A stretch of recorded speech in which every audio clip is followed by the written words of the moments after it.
Hi, I'm Andy Pollack from the South Coast LGBT Network, and we're doing our reflections on faith. Today is with me is Rabbi Kanter from Tifereth Israel Synagogue, which a lot of you have either driven by or attended.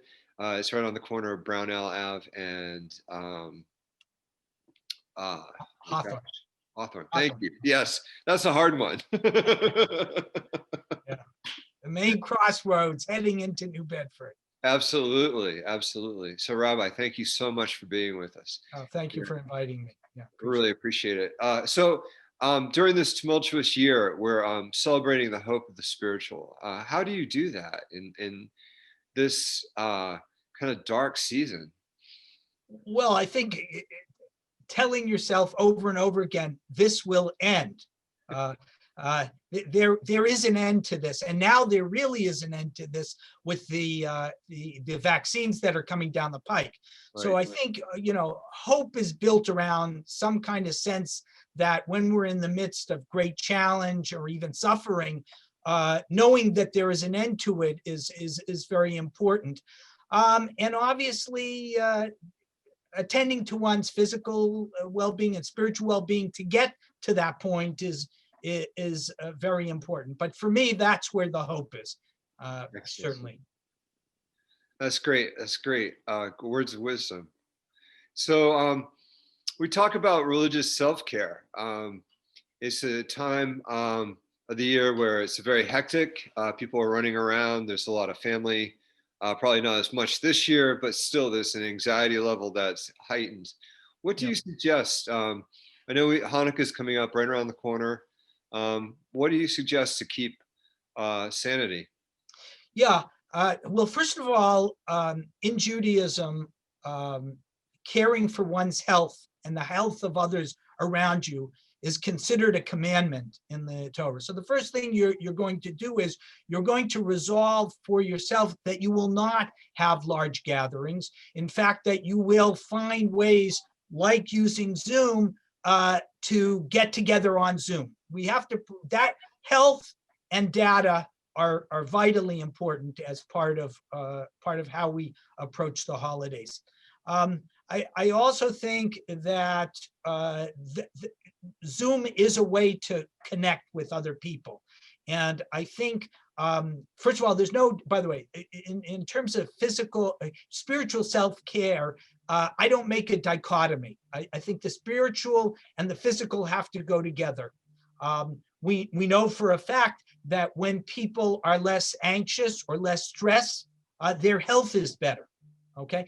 And the same way, exercise can lead to better outcomes emotionally, physically, psychologically, and I would say spiritually as well. So I've never believed in the mind-body dichotomy. I think that we should always see ourselves as kind of meshed together of the two.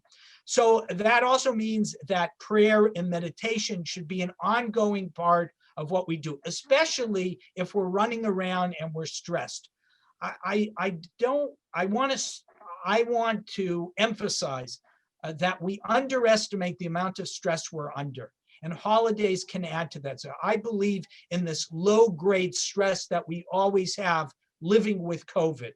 Even when we don't think it's influencing us, it is affecting us. I think we have to make different kinds of calculations when we walk out the door. It's the simple need to remember to bring a mask with you when you leave your house is one small example of something that adds to the stress in your life.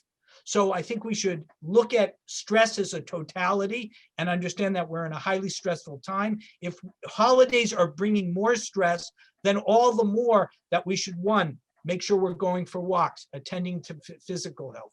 Number two, meditating or praying should be an ongoing part of every day. You should be taking at least once a day, setting some time to take some deep breaths and allowing one's physical system, when you take deep breaths, that lowers the level of stress. It's been proven. The third thing is, of course, gratitude. One should always be writing down every single day or thinking about what are the things I'm grateful for every day, and especially coming up at the holidays.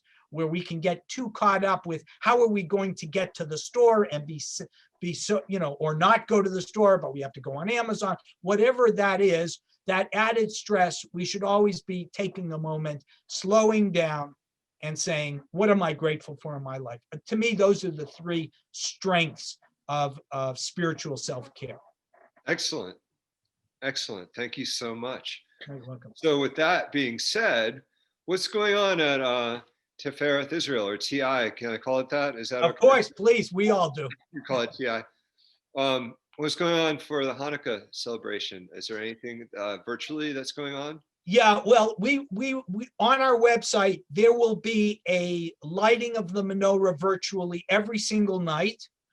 It will be either led by myself or the cantor of our cantor Shudrik will be leading it, and it will occur on Zoom, and you can just go on our website and you'll be able to click on and come to our lighting of the candles.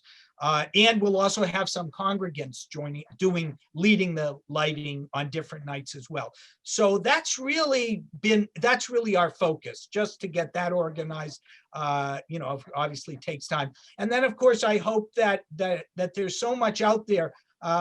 Online, one should of course make some kind of foods with oil, right? Oil is remembrance of the 8 day, the cruise of oil that should burn for 1 day, burn for 8, hence the 8 candles on the Chanukah, right? We celebrate that miracle of the spirit. And of course, the overcoming of the Jews over the Syrian Greeks in the I want to say second century before Maccabees, right?